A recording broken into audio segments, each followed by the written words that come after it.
नमस्कार, मैं मनभूषण कुमार। आप सबों को मैं अपने YouTube चैनल पर स्वागत करता हूँ।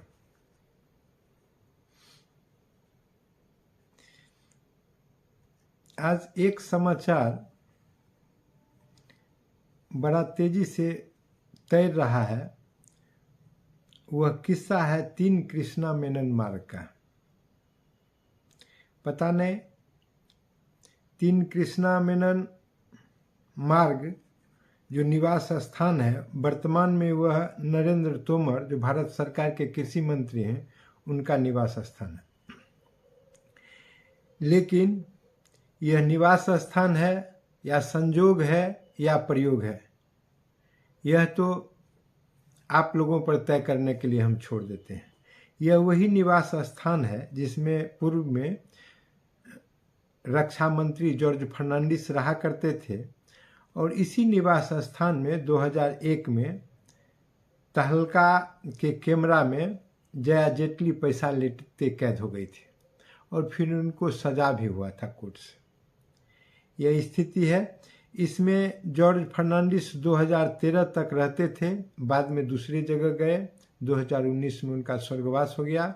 अब हम आ जाएं कि वास्तव में ये मामला क्या है। मामला यह है कि नरेंद्र तोमर के लड़के हैं देवेंद्र तोमर, और इन पर 10,000 करोड़ रुपया का व्यापार का आरोप लग रहा है, भ्रष्टाचार का ही है। यह एक व्यक्ति है, वो है जगमनदीप सिंह।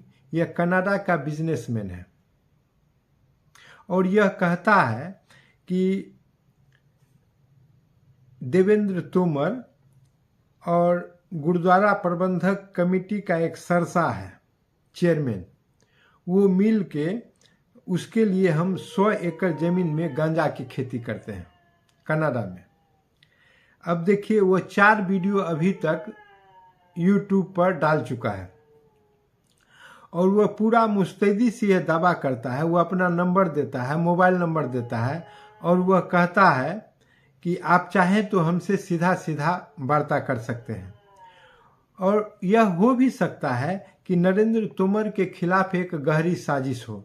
चुनाव का मौसम है और भोपाल इस प्रकार से भी जाना जाता है कि भाजपा के पूर्व संगठन महामंत्री संजय जोशी भी इसी भोपाल में वीडियो के शिकार हुए थे, और लेकिन बाद में उनका वीडियो फोरेंसिक लैब में गया और जब जांच हुआ तो वह फॉल्स पाया गया।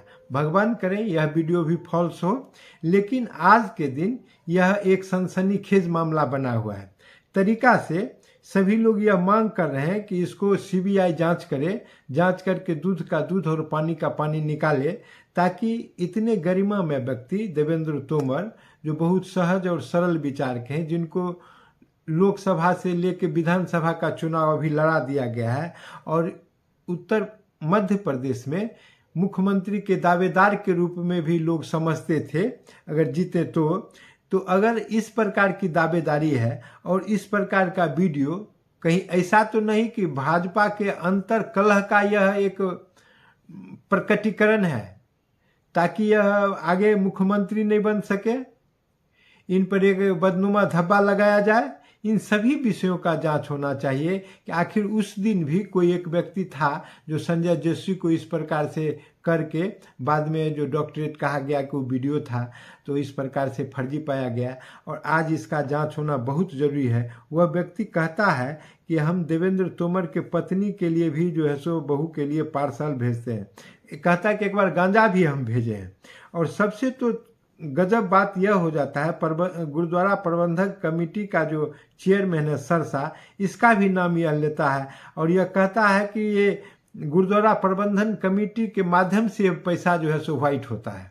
ये तो अनेक प्रकार का एक गंभीर विषय है। और वह इतना ही नहीं, वो कहता है कि ICICI बैंक के माध्यम से हम पैसा जो है सो इसका लेन देन करते हैं। हर चीज़ वह व्यक्ति बोल रहा है। ये दुस्साहस कैसे कर रहा है? एक प्रकार से एक बहुत बड़ा एक मंत्री पर बदनुमा दाग लगाने का काम है। इसका जांच निश्चित रूप से पूरी ईमानदारी से पूरी पारदर्शिता के साथ होना चाहिए और जनता के भी बीच में यह बात आनी चाहिए कि यह आखिर कैसे हो रहा है।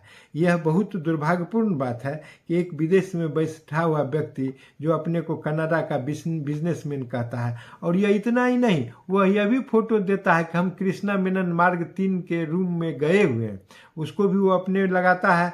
यह तो और भी एक गंभीर बात है कि जो प्रधानमंत्री कार्यालय के बगल में ही है, 7 लोक कल्याण मार्ग के बगल में ही ये 3 कृष्णा मेनन मार्ग है, और गृह मंत्री के तो और भी बगल में है, गृह मंत्री का 6 कृष्णा मेनन मार्ग है।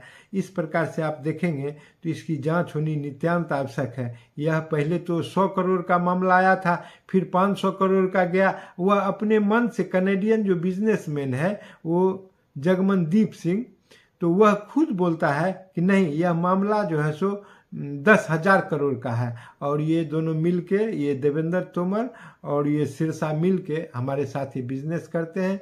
तो यह इसका जांच होके, ताकि जनता में जो भ्रम है एक प्रकार से, या आप दूसरे प्रकार से कहें तो भाजपा की छवि भी जो खराब की जा रही है उसको भी साफ किया जाना चाहिए। ये शीशा में जो धूल पड़ा हुआ है उसको साफ करके चमकदार बनाया जाना चाहिए, और अगर कोई आदमी इसमें दोषी पाया जाता है तो उसको भी सजा दिलाना चाहिए। इस प्रकार से इसकी जांच नित्यांत आवश्यक है। सरकार को तुरंत पहल करके जो भी एजेंसी हो, जिससे भी सरकार संतुष्ट हो, जो ट्रांसपेरेंट रूप से इसका जांच कर सके, जिसका क्षमता पूरी दूर तक हो, मारक क्षमता, ताकि जांच में हर जगह वो पहुंच सके। यह विषय बहुत ही गंभीर है और आम जन में चर्चा में है, पब्लिक डोमेन में यह बार बार जा रहा है। ये ठीक बात नहीं है। इस प्रकार से इसका जांच एक बार सरकार कराए, और इसके संदर्भ में किसी ने सीबीआई के पोर्टल पर एफआईआर भी दर्ज किया, लेकिन वो अभी उसके नंबर वगैरह नहीं पड़े हैं। यह भी एक बात है। तो सरकार को अगर उससे भी हो तो संभावना ऐसी भी बन रही है कि कोई कोर्ट जाने के लिए भी तैयार हो रहा है कि अब इधर से नहीं हो तो उधर जाए, और पता नहीं है बीजेपी के अंदरूनी झगड़ा का प्रकटीकरण है या वास्तव में कोई इस प्रकार का बात है। तो ये तो जांच से ही पता चलेगा, इसलिए जांच होना चाहिए। अगर यह वीडियो पसंद आया हो तो इसे सब्सक्राइब करें और बेल आइकन दबाने का काम करें।